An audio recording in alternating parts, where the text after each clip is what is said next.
Okay. Record. I guess I don't need to record. I'll record it anyway. All right, we're live. You recording? Not yet. Yep, there we go. Okay, good morning, everybody. It is Friday, and it is Mindset, moment of reminder.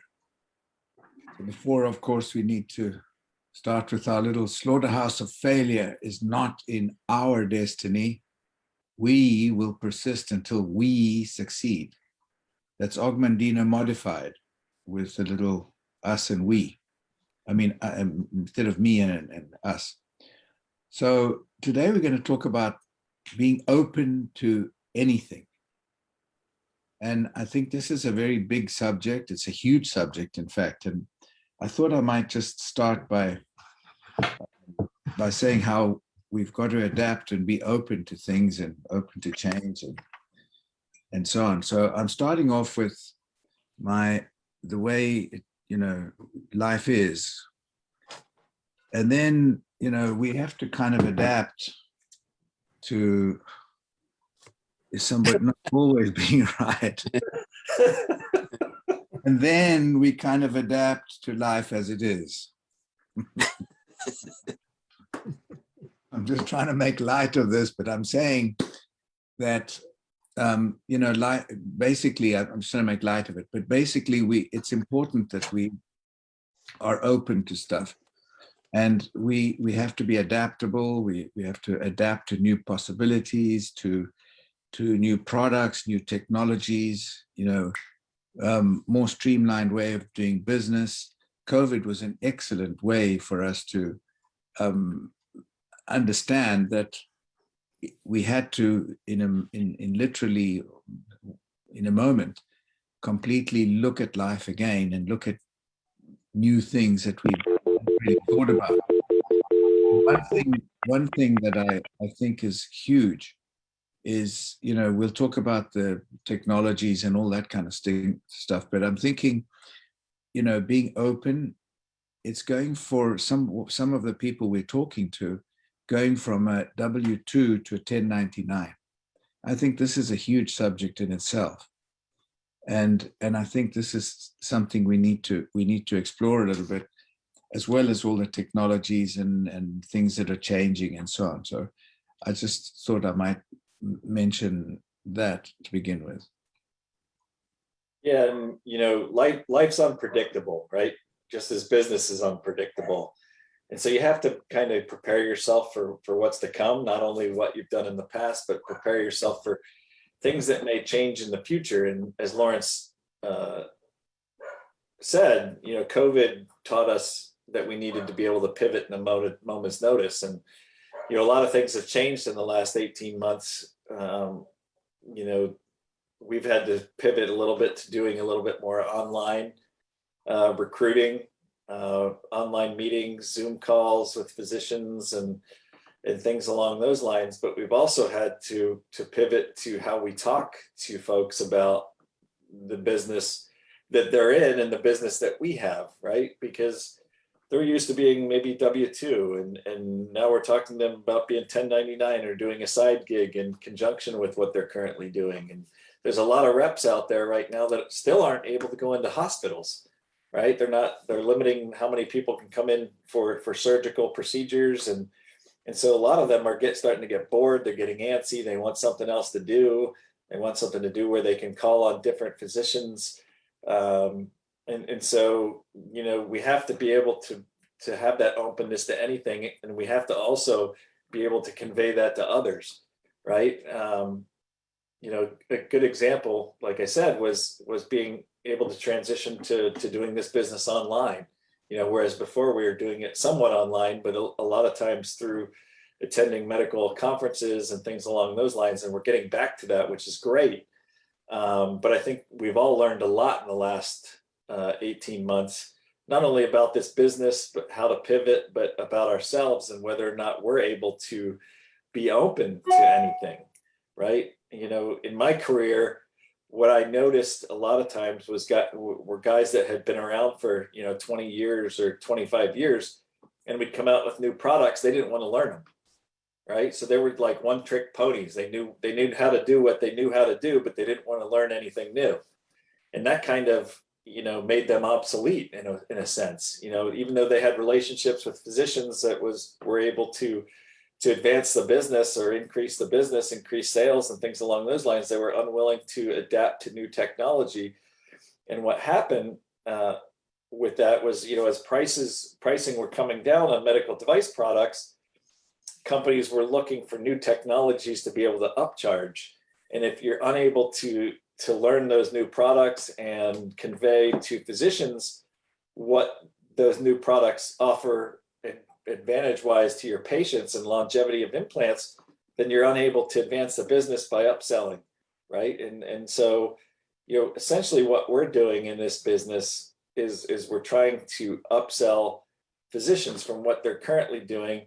We're trying to have them open their mind to be able to do something outside their sphere of influence, or outside what they perceive to be their sphere of influence, which is what their specialty is. Right. And all physicians should be looking to offer something to their patients that is going to benefit them.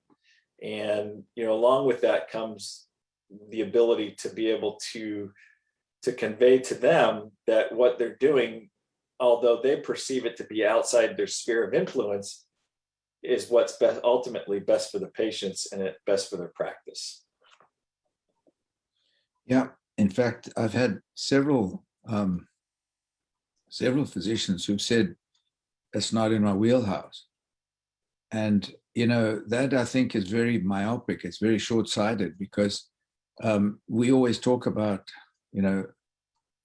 sometimes we are our worst enemy. We should get out of our own way. And if we are the problem, and if we have somebody that's got gutsy enough to tell us just how badly we are in the way of our own business, then we've got to think about that. And as you say, we sometimes we are so set in our ways and not open to looking at other stuff that we kind of anchor the business instead of letting it go forward. And it's a mindset about being open to coming out of the comfort zone and being uncomfortable in something that is uncharted for us. And I think that's important when we look at help not only ourselves. The first ones we've got to, of course, convince is ourselves. And right now we've got collagen, for example. It's a new product. I've been in this business for 13 years or more. I exactly know, 13 years. And I've never wanted to be associated with the beauty products, because for me it was like just not my thing. And I wanted to have the focus on being known as somebody that is in the healthcare industry and is doing preventive medicine. And really, skincare is not my thing, and it's never been. And I was kind of like, I had a little aversion to doing it. Well, we have to look around, and we see that all the other boats around us in our business, of the other boats, many of them are riding the crest of the waves with Nu Skin and collagen, and in the trend which is going on right now. And the trend which is going on is wellness, beauty, anti-aging, and we have to adapt to that. And we have to be open to looking at things like talking about collagen. I mean, I'm starting to take my collagen, my little boxes of collagen, and I'm giving people collagen, and I'm giving them my card, and I'm giving them some information about the collagen. I wouldn't have dreamed of doing that even a year ago. I mean, seriously, for me to go around and talk about collagen and beauty, and that's not me. But if you think about it in an open way, you can make it fun. And whatever you do, if the challenge is directly proportional to the emotion with which we view it, and if we look at doing something completely out of the box, something new like that, for me anyway, and making it fun, then it isn't a chore. Then it isn't an issue anymore. It's not a problem. It's a solution. And if we look at a solution, if we look at anything as a solution rather than a challenge, and if we try and make it fun, then we've overcome a huge obstacle in our own minds. And I think, going from W-2 to 1099, that's also a big problem. And it's a mindset. But all of these things have to do with mindset. Yeah, and part of what you're talking about is adaptability. Being able to adapt to the changing environment of business, and collagen is a perfect example of that. And I'm not big on selling the beauty products either, because I really enjoy the wellness part of it from a health standpoint, and that's kind of how I want to be perceived as well among physicians and medical device reps. But this is a product that kind of spans both the beauty side and the nutritional side, because it is providing something that your body needs to be optimal, and we can score, or we can measure it using the scanner, right? So for me, that's this is kind of a niche product that's kind of in between both things, and I'm really pushing it really hard right now because I see the value in it. The market's growing exponentially, and there's a lot of opportunity. And talking about W-2 versus 1099, having that conversation is difficult, because even though medical device reps are, a lot of them are very confident, they're not confident enough to maybe go out on a limb and do 1099 specifically, because maybe they don't have that true belief in themselves. And the same thing goes for physicians. When you're talking about, are they stepping outside their sphere of influence or their wheelhouse, as Lauren said? I think that's just an excuse, right? It's an excuse because they're not comfortable, they're not competent in nutrition, competent talking about nutrition, just because they haven't done it, and just because you haven't done it doesn't mean that you can't learn it and offer that to your patients. It's not a huge learning curve to be able to offer them something that and you believe is going to be beneficial for them, whatever your particular specialty is. We onboarded an optometrist last week, and she started on Monday, and she placed, I think, 7 orders her first day, which was fantastic. And she wasn't, initially she wasn't a firm believer that she could sell this to her patient population, to that demographic. But it's all in how you present it, and if you're a physician and you're presenting it to your patients, as a matter of fact conversation, like, oh yeah, hey, we have these supplements, it's something that you can take, we can measure it, that's different than being really steadfast in what you're trying to get across to your patient. Right. And you have to have that belief system to be able to convey that to others. And so, you have to be open to, from a physician standpoint, you have to be open to learning a little bit about nutrition and how that's going to affect your patients. And then, maybe coming out to the forum and seeing what we have and learning a little bit more about it, so you can talk to your patients with more integrity about what you're talking about. And same thing goes for medical device reps. I've had a lot of medical device reps who have joined my team, and they don't want to be told how to do things. They don't want to be they don't want to step outside their lane. They don't want to call on doctors that they call on with their full-time job. They only want to call on doctors outside of the doctors that they call on with their W-2 full-time job. But that's they're not open to anything, I guess, is my point. They're just open to what they want to be open to, but they're not open to opportunity in particular. And so, when that happens, whether it be with a physician or with a medical device rep, I think our goals need to change from talking to them about making money for their practice, or talking to them about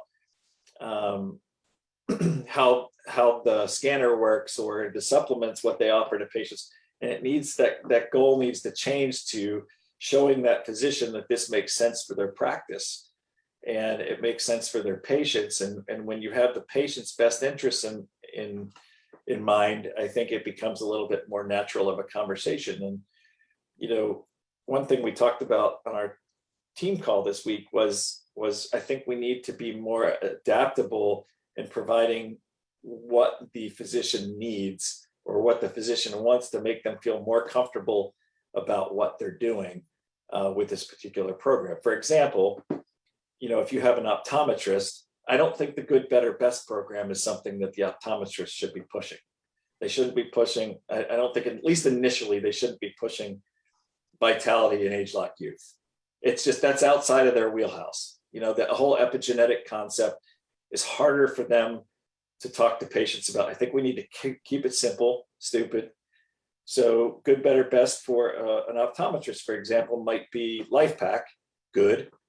LifePak and iFormula, better. LifePak, iFormula, and Optima Omega, best, right? Because that's all, those are all things that most optometrists are going to believe are going to help their patients. LifePak or age-lock youth and Vitality, not so much for an optometrist. You know, for an anti-aging doctor, or, you know, somebody who's more dealing with chronic disease, some states, something along those lines, energy levels, hormone imbalance, things like that. Yeah, then I think youth and Vitality might make sense for a physician specialty like that. So we need to be adaptable. My point is, and we need to be open to giving our customers not what we want them to have, but what they need to have this be successful. Yeah, you know, another thing that we've also got to consider for the healthcare professionals, that the doctors and so on, is that they are generally or have been used to an insurance-based business, and there's a system that everybody's comfortable with. And when we start talking about a cash-based business, you know, obviously there are huge advantages, but it's something new. And it's something that they may not feel comfortable. So they got to train their staff, and they got to get their staff on board.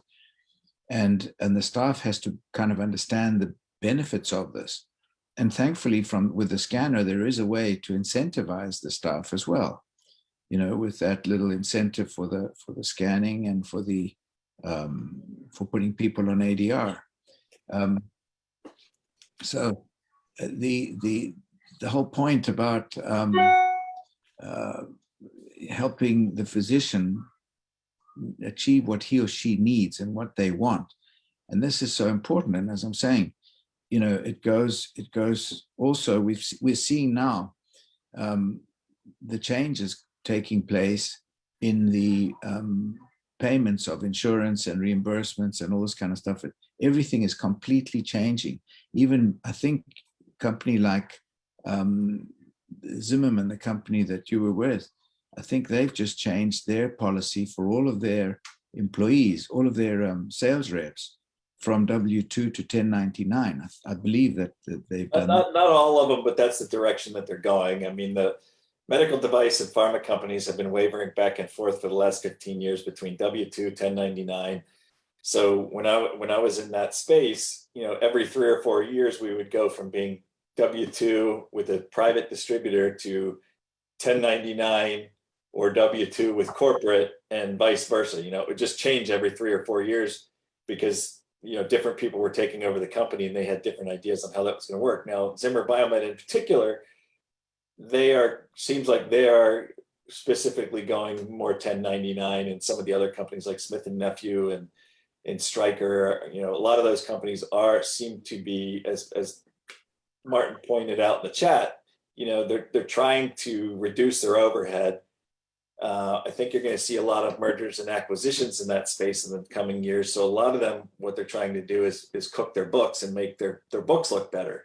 And the way to do that, as Martin said, is you know, take W-2 employees off your books and make them 1099, because then you're not paying them benefits and all of those other different things. But, you know, the other thing that Martin said, isn't health and wellness in the wheelhouse of most physicians? It should be in the wheelhouse of most physicians. It's not generally in the wheelhouse of most physicians, unfortunately. So I just wanted to make those comments. A part of our job is making them realize that it is in their wheelhouse, and getting back to why they got into medicine, and why they got into medicine was to help people, right? And they're helping them with what they're doing with what their specialty is, but they could always be doing more, right? And if there's a financial incentive to do more, then it might make more sense for them to do that. And going back to what Lawrence was talking about, being adaptable to what physicians' needs are, and no business is one size fits all, right? It's different people want different things, and I think we need to be adaptable to that when we're talking to so many different specialties. That we need to alter maybe that good, better, best program to meet the needs of the individual specialty or the individual physician.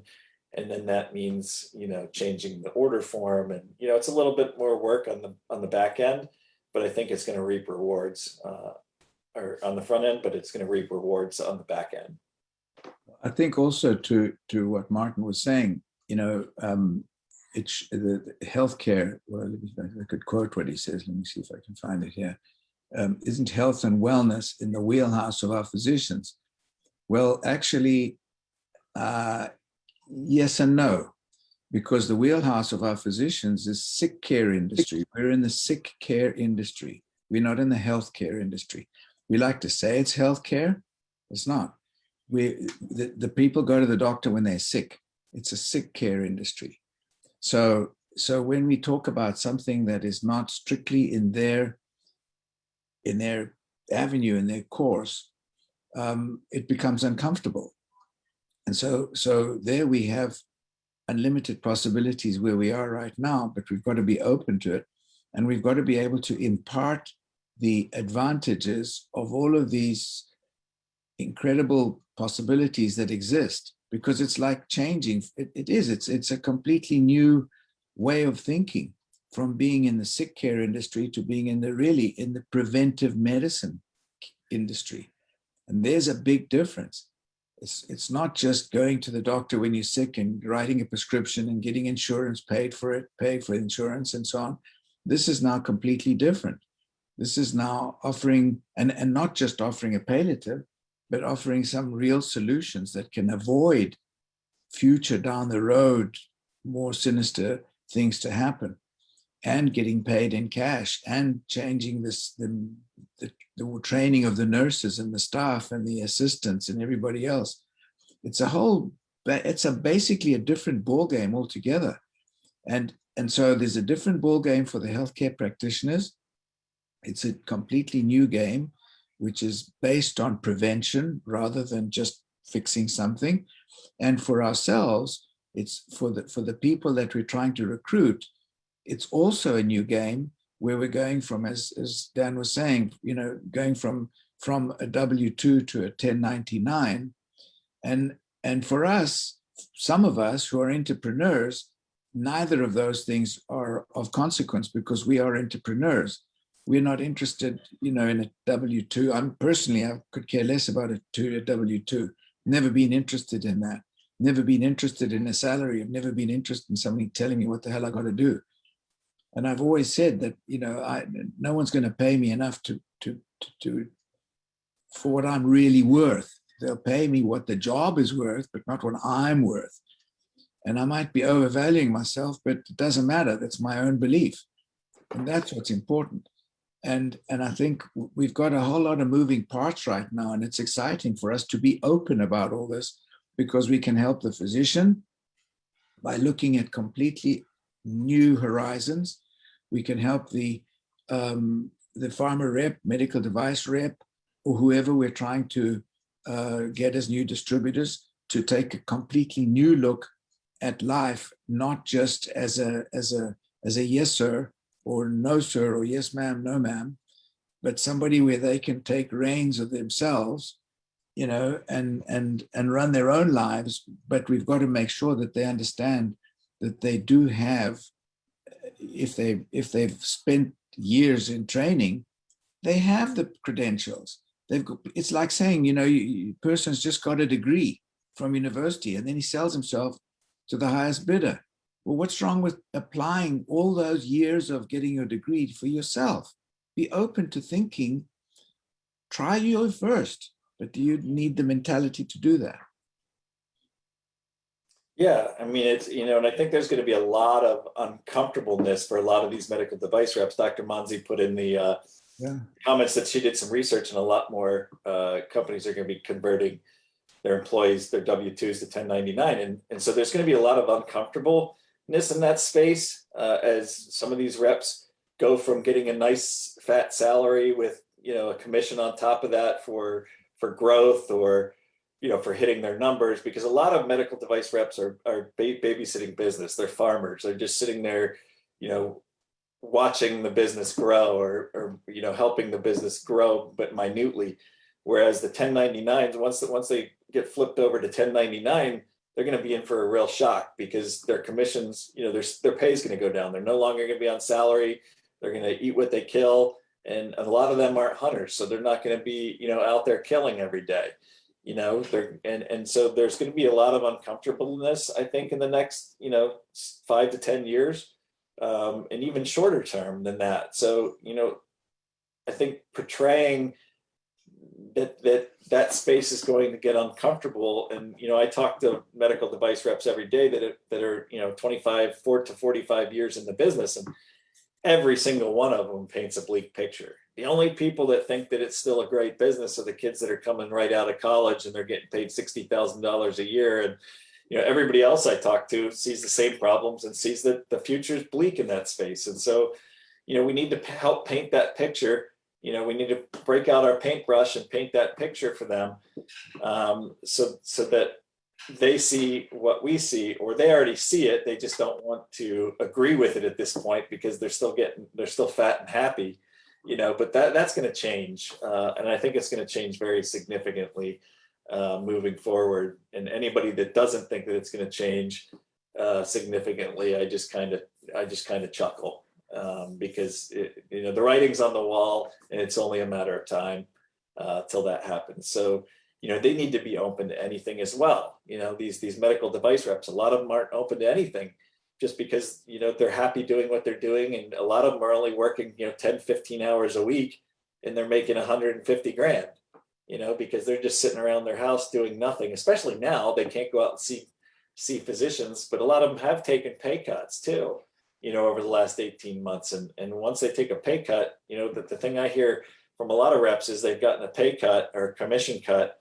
And now that, things were getting back to normal and their volumes were picking up, the companies weren't bringing those pay cuts back or those commission cuts back. They were leaving them where they were. It's once you allow them to do that, it's hard to make them go back the other way, right? Because there's something that they're gaining from that long term, and they know that what else are these sales reps going to go do? There's a lot of them out there, and there's not a lot of opportunity to make the kind of money that they make for the amount of work that most of them do. Yeah. So this theme today about being open, you can see that it's huge. I mean, it's about opening the mind. It's about getting out of comfort zones. It's about adaptability. It's about looking at the bigger picture and reassessing and reevaluating where we are, where we will be. And that is for everybody, whether it's a healthcare professional, or whether it's a medical device rep, or farmer rep, or just an individual in a job, job, just over broke, or anybody. It's important that we keep the mind open. That's the biggest thing we've got, is the mind. And if we understand that the mindset is everything. Mindset's about everything. Anyway, I don't mean to ramble on. It's already time. Dan, if you've got anything else, or if anybody's got anything you'd like to add, please feel free. Love to hear from some comments, and I will meanwhile go back to my my adaptability thing. I was on a call the other day with somebody, and I was talking to them, and they were drinking coffee. We were on a Zoom call, and when they tipped their cup up to take a sip, there was a middle finger on the bottom of the cup, and I just started. It was somebody that I didn't know, somebody I was trying to recruit, but I just started dying. Anyway, any questions from anybody? Any comments? Wow, all's You know, quiet. Eastern about Front. mindset, and we focus a lot on how we need to change our mindset, and but then today you're talking a bit about the mindset of these reps and these docs, and it's not an easy thing to take the path of helping them change their mindsets. You need to be a bit strategic about it, I think, before you even walk in, but then you have to be adaptable with how they answer your questions. It's really a human science in a way. It is. It's not. It's a script isn't one size fits all. You gotta be able to listen and then adapt to what you're hearing to make the biggest impact in the conversation that you're having, whether it be with a rep or a physician. As you say, Dan, I think, Jim, one of the things is that we can actually we can have a talk one day about the pains. If we listen carefully and we just ask a couple of questions, people will talk about themselves. And the more they talk about themselves, the more open they leave themselves to exposing their underlying pains and trials and tribulations and what have you. And that's when I have fun, and I take out a big samurai and I find the biggest pain and I stick it in the pain, and I dig it around a bit more until it really bleeds. Because that's where it is. It's just listening to people and seeing where their pain is, and then asking a relevant question. Like, for example, how long have you worked with this particular company? So long. Oh, how long were you the one before? And they will say, so many. So it's like a fourth job they've had. Why did you change? Well, because of outsourcing, downsizing, mergers, acquisitions. Oh, where are you going to be in the next 5 years? Have you got any security there? There is no security. And then you play on that and say, well, are you going to stick it out? Are you going to invest another 5 years of your life in some insecure business, or some business that's not going to be secure? It's not going to guarantee anything for you. The only thing that's guaranteed is death and paying your taxes. The rest is up to you. And if you're going to put your faith into a company, or a company that is run by, it might even be the bosses don't care. It's just beholding to the shareholders. How secure is that? And those are the doubts that I have fun playing with. I mean, I say it in a light way, but they're very serious issues. And it's where we can actually make people introspect and go from being an employee to be an entrepreneur, not by choice, as some of us, but by necessity. Because you need to be an entrepreneur to be a 1099 in some way. And it's by necessity. And if we show them the need for that difference between being in the comfort zone of wherever they are, of insecurity and mediocrity, and wherever they are, that's what the art of this thing is all about, in my opinion. Yeah, I just want to make a comment. I saw an interesting post about somebody, in network marketing, and Lawrence used to say this in my initial hazing phases of training with him. This country's lazy. Americans are lazy. Other countries will give up their cars, their house for an opportunity, where here people just he and haw and find every excuse not to look at an opportunity or not to do it. And I thought that post that hit pretty home for me. That it's mindset. Here people just they just don't want to be. They're comfortable. But if you look at other countries, they would kill to have an opportunity like this. And I just thought that was pretty special. This is the land of opportunity, right? There's almost too much opportunity that people could pass up, they can pass up opportunity for other opportunities. There's just too much opportunity, right? In doing what is comfortable. And it's hard for people to get outside of that comfort zone and look at something that might be uncomfortable for them, but may be more beneficial to them. I'm going to say something that may not be very well received, but I look at people and I say, for example, there's an event in 50 miles from me. And if I say that to a first generation immigrant, he will say, oh, what time should I be there? If I say this to someone who's third or fourth generation American, and I say there's an event 50 miles from me, he said, oh, what time is it? Oh, geez, what, on a Saturday? No, I've got something else to do. So there's an attitude issue there where the people are hungry for business. They're hungry for the American dream. They're hungry for progress. Whereas many other people are in that comfort zone of just a comfort zone. No, that's okay. I don't really need to do that. And that's the big difference. Whether you need to do that, eventually you're going to be pushed into having to do it unless you make a decision.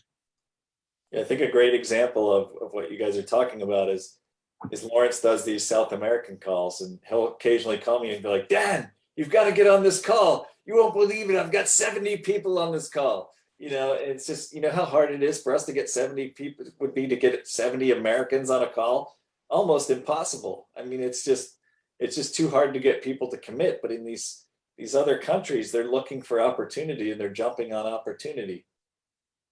Just a quick last thing to put into perspective.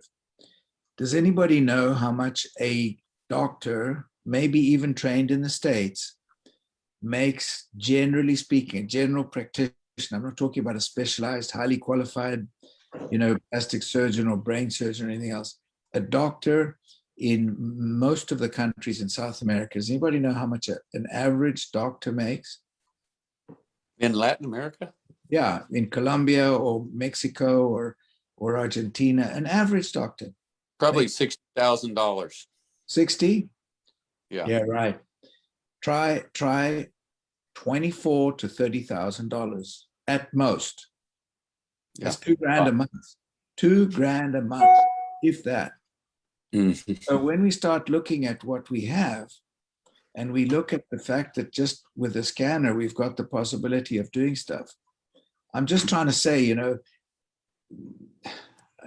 I'm just trying to put into perspective. That's all. It's just huge. That's all. Mm. And we've got the opportunities to really, really help a lot of people, and it's something that inspires me to do that. Hi, this is Jim Tears. I'm an ophthalmologist, and I wanted to, if I may, go back to what Dan was saying with regard to optometrists and starting with LifePak and then adding iFormula. When you look at the formula, the contents of iFormula versus LifePak, essentially all the components of iFormula, except for one, are in LifePak. So for your average patient, if they take LifePak, they're essentially getting iFormula.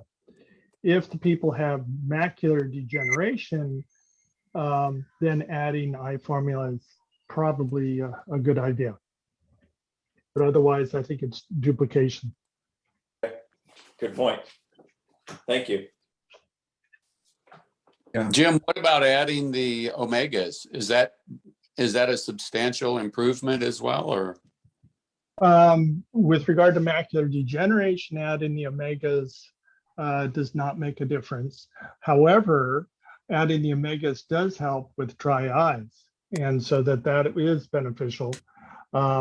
And I personally start with the LifePak, and then I add the youth, because I find that the youth that has some vitamin D, as well as the omegas, as well as other antioxidants and promotional factors in it, really adds with regard to vision, because by fixing the dry eyes, you're going to improve their clarity. It by having the antioxidants, you're going to improve their retina. So dry eye, you would, depending on their, how much money they have, it would certainly be amazing if they can afford it, Life Pack Plus Youth. Yes. Interesting. Thank you. Happy to share. Good. Thank you. Anybody else got anything else you want to add?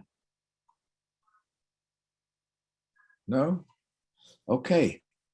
So Dan, thank you. Thanks, Jim. Thanks, James. Thanks, John. Thanks for your input, everybody.